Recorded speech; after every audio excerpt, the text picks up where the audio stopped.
Hey, what is up guys? Bogus Danger here in the second city today. What we've got our hands on today is an RTX 3060 with 12 gigabytes. We're gonna see what this graphics card is about. So let's get right into what it's packing. This card right here has 3,584 cores, 120 tensor cores, and 28 ray tracing cores.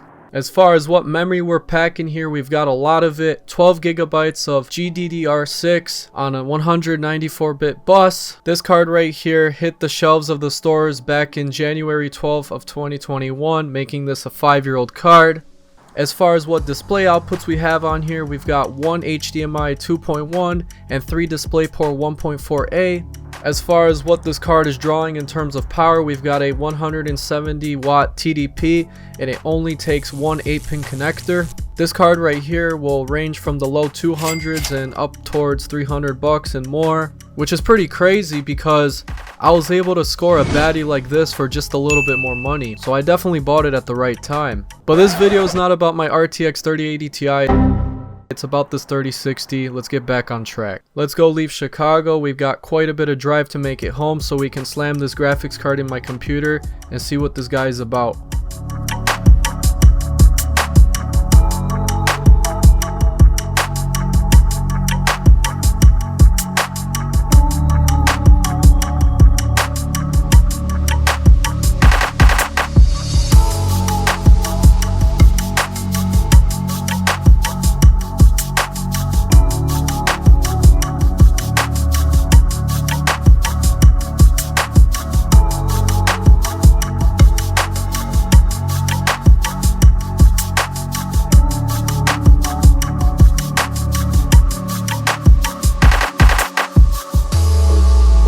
Starting off the video, we've got some Fortnite fired up on this RTX 3060. We've got this at 1440p with the high settings, and we got an average of 316 FPS, a minimum of 225 FPS, and a maximum of 409 FPS. This was an absolutely awesome experience. Of course, we had to fire up some Call of Duty Black Ops 3. We have this at 1440p with the high settings, and we only got an average of 145 FPS.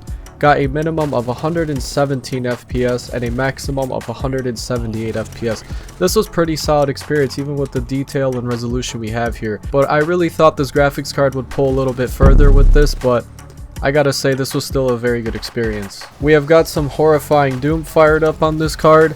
We have it at 4K with the high settings. And we got a respectable 82 FPS average, a minimum of 64 FPS, and a maximum of 111 FPS. Not only did this game look absolutely hits, but it performed pretty respectable as well. I gotta say, this is pretty good. Got some Borderlands 3 fired up now. We have it at 1440p with the high settings, and we got an average of 79 FPS, a minimum of 29 FPS. That was probably when I pressed the record button. Duh! We got a maximum of 104 FPS. This was a pretty solid experience and it looked pretty good as well. I really enjoyed playing it on this card. We've got The Witcher 3 fired up on this card. Of course, this is the new version. We have it at 1440p with the high settings. We've got ray tracing enabled and DLSS. And we've got a respectable solid 51 FPS average, a minimum of 24 FPS. That's probably when it got real hectic. Can't remember when that happened. And a maximum of 58 FPS. Pretty damn solid experience for a mid-range card. Oh, and of course, we had to fire up some Cyberpunk here. We have it at 1440p with the medium settings. We have ray tracing enabled and DLSS. And we got a respectable 74 FPS average. That's pretty damn good. And we got a minimum of only 49 FPS and a maximum of 659. We're gonna pretend to ignore that. This was a pretty damn fucking good experience for a mid-range card. Alright, we got something more competitive fired up here. We have some Overwatch 2 right here. We have it at 4K at the high settings, and we are getting an average of 113 FPS, a minimum of 59 FPS, and a maximum of 425 FPS. This is a pretty good experience. The quality looks absolutely amazing. Not the best FPS for competitive games, but this is still a very solid experience. Alright, we got some Call of Duty Black Ops Cold War on this going. We have it at 1440p. We have high settings. And we actually have ray tracing enabled, and we got a respectable 103 FPS average, a minimum of only 89 FPS, and a maximum of 123 FPS. This game looked absolutely amazing. It performed very well, very solid and fluid experience, but I gotta say, this game really hogged up the VRAM like crazy. It was like your little brother in the middle of the night that hogged up the entire fridge and ate everything out of it. That's like how much this thing hogged up the VRAM. It was fucking crazy. Alright, last but not least, we've got some Grand Theft Auto 5 fired up here. We have it at 4K with the high settings, and we got a respectable 74 FPS average, only a minimum of 56 FPS, and a maximum of 91 FPS. Oh my god, this was an absolutely phenomenal experience. The game looked so good. It was so fluid, very playable. I definitely would play this on this card again.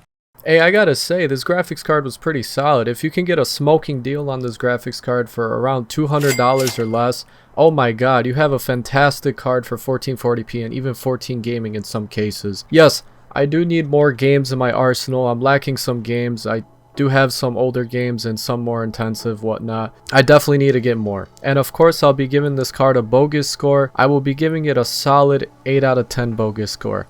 I hope you guys enjoyed this video. Like and subscribe for more content, and see you guys in the next one. Peace out.